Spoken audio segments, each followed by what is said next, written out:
జవహర్ నవోదయ 6వ తరగతి ప్రవేశ పరీక్ష నోటిఫికేషన్ విడుదల. ఏమి అర్హతలు ఉండాలి, డాక్యుమెంట్స్ ఏమి ఉండాలి, అప్లికేషన్ ఏ విధంగా ఫిల్ చేయాలి అనే విషయాన్ని చూద్దాం. పూర్తి వివరాలతో మనం వీడియోలోకి వెళ్ళి చూద్దాం. చూసినట్లయితే దరఖాస్తు చివరి తేదీ వచ్చేసి ఆన్లైన్ దరఖాస్తుకు చివరి తేదీ 16వ తారీఖు సెప్టెంబర్ నెల 2024వ తారీఖుగా కనిపిస్తూ ఉంటుంది. అర్హతలు వచ్చేసి 2024-2025 విద్యా సంవత్సరం ప్రభుత్వ గుర్తింపు పొందినటువంటి పాఠశాలలో 5వ తరగతి చదివిన వారే ఉండాలి. 3వ తరగతి 4వ తరగతి ప్రభుత్వ లేదా ప్రభుత్వం గుర్తింపు పొందినటువంటి పాఠశాలలో పూర్తి విద్యా సంవత్సరం చదివి ఉత్తీర్ణులై ఉండాలి. అంతేకాదు 2024-2025 విద్యా సంవత్సరం ముందు కానీ 5వ తరగతి చదివి వారు కానీ లేదా ఒకే తరగతిలో రిపీటెడ్గా అంటే మరలా అదే తరగతి చదివి 2 సార్లు చదివినటువంటి వారు కానీ ఈ పరీక్షకి ఎలిజిబుల్ కాదు. దీనికి వయసు వచ్చేసి 1/5/2013కి 31/7/2015కి మధ్యలో జన్మించినటువంటి వారే ఉండాలి. అంటే 1వ తారీఖు మే నెల 2013 తారీఖున ఆ రోజున జన్మించిన వారు కూడా ఎలిజిబుల్లే. 31వ తారీఖు జూలై నెల 2015వ తారీఖున జన్మించినటువంటి వారు కూడా ఎలిజిబుల్లే. కానీ 1వ తారీఖు మే నెల 2013 కన్నా ముందు జన్మించిన వారు ఎలిజిబుల్ కాదు. అదేవిధంగా 2015 జూలై నెల 31వ తారీఖు తర్వాత జన్మించినటువంటి వారు కూడా ఎలిజిబుల్ కాదు. ఈ అర్హతను ఒకసారి మనం గ్రహించుకున్నట్లయితే మనం అప్లై చేసుకోవడానికి అవకాశం అనేది మనకు కనిపిస్తూ ఉంటుంది. తర్వాత పాయింట్ వచ్చేసి రిజర్వేషన్. అంటే ఈ సీటు పొందుకోవడానికి ఎలాంటి రిజర్వేషన్లు ఉన్నాయన్నటువంటి దాని గురించి మనం తెలుసుకుందాం. అంటే నవోదయ ఎంట్రన్స్లో సీట్లకి రిజర్వేషన్ కూడా ఉంటుంది. ఒక జిల్లాలో కనీసం 75% సీట్లు గ్రామీణ ప్రాంతాల అభ్యర్థుల ద్వారా భర్తీ చేయబడతాయి. అంటే అభ్యర్థులు గ్రామీణ ప్రాంతంలో ఉన్నటువంటి పాఠశాలలో చదివినటువంటి అభ్యర్థులకి 75% సీట్లలో తో భర్తీ చేస్తారు. అంటే మిగిలినటువంటి 25% మాత్రమే పట్టణ ప్రాంతాల్లో ఉన్నటువంటి పాఠశాలలో విద్యార్థులతో భర్తీ చేయటం అనేది జరుగుతుంది. అంటే తర్వాత రెండో పాయింట్ వచ్చేసి ప్రభుత్వ నియమాల ప్రకారం ఎస్సీ, ఎస్టీ, ఓబీసీ మరియు దివ్యాంగ అంటే పిఎస్సీ అభ్యర్థుల కోసం రిజర్వేషన్ అనేది ఏదైతే గవర్నమెంట్ కేటాయిస్తూ ఉందో అదే రిజర్వేషన్ అనేది ఈ నవోదయ పాఠశాల ఎంట్రన్స్లో పాటించడం అనేది జరుగుతుంది. తర్వాత మూడో పాయింట్ మరి ముఖ్యంగా చాలా ప్రాముఖ్యమైనటువంటి పాయింట్ ఏంటంటే బాలికల కోసం సీట్లలో కనీసం 1/3 వంతున రిజర్వ్ చేయబడి ఉంటాయి. బాలికల కోసం ప్రత్యేకించబడి వారికి కేటాయించిన 1/3 ప్రతి 3 సీట్లలో ఒక సీటు బాలికల కోసం కేటాయించడం అనేది ఇందులో రిజర్వేషన్లో మనకి కనిపిస్తూ ఉంటుంది. తర్వాత చూసినట్లయితే ప్రవేశ పరీక్ష తేదీ. ప్రవేశ పరీక్ష వచ్చేసి 2 సార్లు నిర్వహించబడుతుంది. సమ్మర్ బౌండ్ 1, వింటర్ బౌండ్ 1 నిర్వహించబడుతుంది. సమ్మర్ బౌండ్ జనవరి 18వ తారీఖున 2025 తారీఖు జరుగుతుంది. వింటర్ బౌండ్ వచ్చేసి ఏప్రిల్ 12, 2025 జరుగుతుంది. మనకి ఆంధ్రప్రదేశ్లో వచ్చేసి సమ్మర్ బౌండ్ 18 జనవరి 2025న ఎగ్జామ్ అనేది నిర్వహించడం జరుగుతుంది. అదే వింటర్ బౌండ్ అంటే జమ్మూ కాశ్మీర్, మేఘాలయ లాంటి వాటి రాష్ట్రాలకి జరిగేటువంటిది. మనకి వచ్చేసి సమ్మర్ బౌండ్ 18 జనవరి 2025 తారీఖున ప్రవేశ పరీక్ష అనేది ఎగ్జామ్ అనేది జరుగుతుంది. మనం దీనికి దరఖాస్తు ఏ విధంగా చేసుకోవాలి అనే దాని గురించి చూస్తే కనుక దరఖాస్తు విధానం ఏపీ ఆన్లైన్లో జేఎన్వి అధికారిక వెబ్సైట్లో మనం దీన్ని అప్లై చేసుకోవాలి. అది మన ఇక్కడ ఆ వీడియోలో చూపించినట్లుగా navodaya.government.in దరఖాస్తు చేసుకోవాల్సి ఉంటుంది. దీనికి పాఠశాల ప్రధానోపాధ్యాయులు ధృవీకరించినటువంటి సర్టిఫికెట్ సాఫ్ట్ కాపీని జత చేయాల్సి ఉంటుంది. మీ విద్యార్థి ఏ పాఠశాలలో చదువుతూ ఉన్నాడో ఆ పాఠశాల ప్రధానోపాధ్యాయుడు ఆ యొక్క సర్టిఫికెట్ను సంతకం చేసి దానిని అప్లోడ్ చేయాల్సినటువంటి అవసరత ఎంత. దాంతోపాటుగా స్టూడెంట్ ఫోటో, పేరెంట్స్ సంతకాలు కావాలి.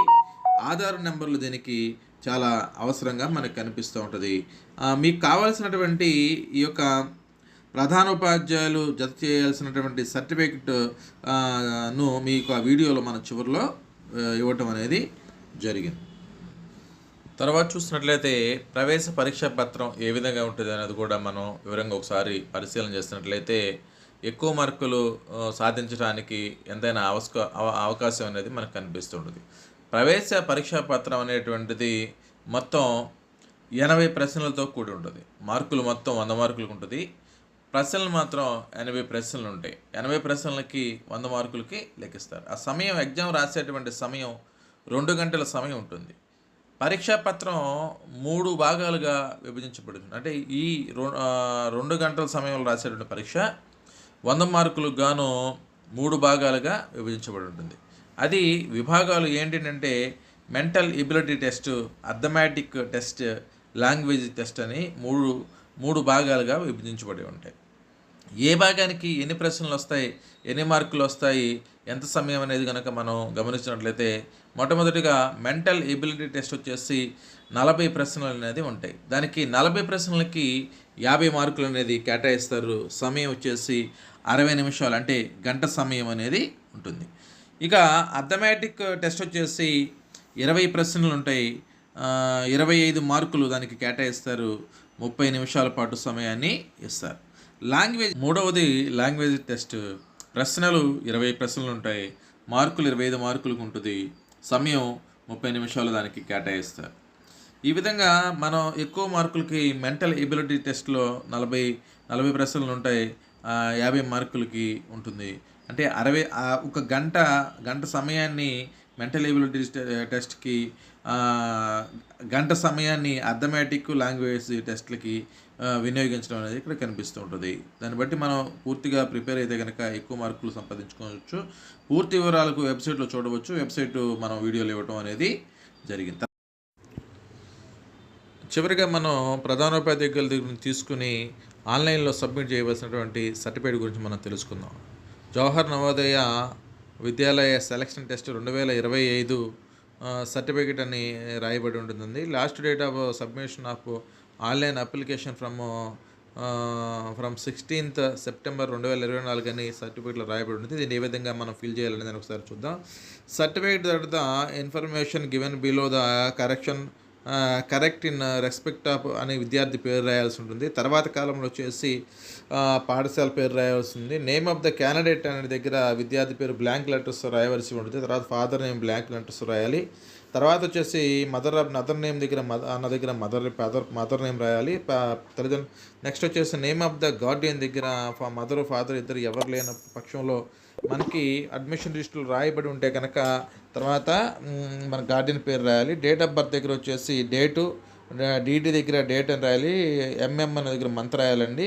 వై అని 4 చోట్ల ఉంది కదా, అది ఇయర్ ఖచ్చితంగా వేయాల్సి ఉంటుంది. అదేవిధంగా మనం ఇక్కడ డేట్ ఆఫ్ బర్త్ ఏదైతే రాస్తున్నామో అదే వర్డ్స్లో మెన్షన్ చేయవలసి ఉంటుంది. జెండర్ వచ్చేసి తర్వాత జెండర్ రాయాల్సినటువంటి పరిస్థితి. ఇక్కడ గర్ల్, ట్రాన్స్జెండర్ ఉంది. బాయ్ అయితే బాయ్ దగ్గర టిక్ చేయాలండి. గర్ల్ అయితే గర్ల్ దగ్గర టిక్ చేయాలి.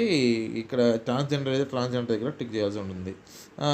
జనరల్గా వచ్చేసి వాళ్ళు మామూలుగా వారు ఏ కేటగిరీకి చెందినటువంటి వారు, వాళ్ళ కేటగిరీస్ వచ్చేసి క్యాస్ట్ వచ్చేసి జనరలా లేకపోతే ఓబీసీనా, ఎస్సీనా, ఎస్టీ అనేటువంటి దానికి సామాజిక వర్గానికి సంబంధించి రాయవలసి ఉంటుంది. Name of the disability if any, ఏదన్నా కనుక డిజేబిలిటీ ఉంటే కనుక, ఏదన్నా అంగవైకల్యం ఉంటే కనుక వారికి టిక్ పెట్టవలసి ఉంది. ఫిజికల్ ఛాలెంజ్ అంటే పోలియో కానీ కాళ్ళకు సంబంధించిన ఆర్థోపెడిక్ సంబంధించినటువంటి దానికి అది రాయవలసి ఉంటుంది. తర్వాత విజువల్లీ కంటి చూపు సంబంధించినటువంటి వాళ్ళకి టిక్కులు, హియరింగ్ అయితే హియరింగ్, వాళ్ళ పర్సంటేజ్ కూడా ఇక్కడ వేయవలసి ఉంటుంది.